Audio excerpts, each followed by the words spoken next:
Some basic concepts of chemistry എന്ന് പറഞ്ഞ ചാപ്റ്ററിൽ ഏറ്റവും എളുപ്പം ചെയ്തെടുക്കാൻ പറ്റുന്ന ക്വസ്റ്റ്യൻ മക്കളെ ഇത് ഒന്ന് വായിച്ചു നോക്കിയേ.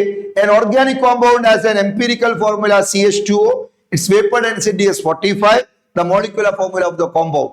Empirical formula അറിയുമെങ്കിൽ molecular formula കാണാനുള്ള molecular formula is a whole number multiple of empirical formula.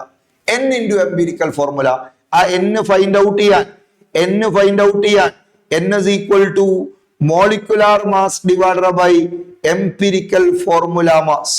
ഇനി ഇവിടെ molecular mass തരുന്നതിന് പകരം vapor density തന്നിട്ടുണ്ട്.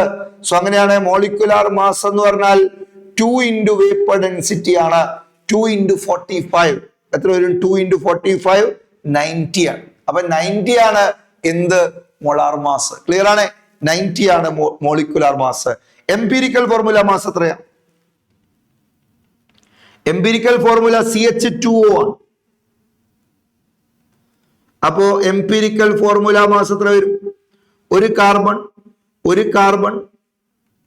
12 2 ഹൈഡ്രജൻ ആവുമ്പോൾ 14 ആയി, പ്ലസ് ഒരു 16 കൂട്ടിയ 30 ആയി.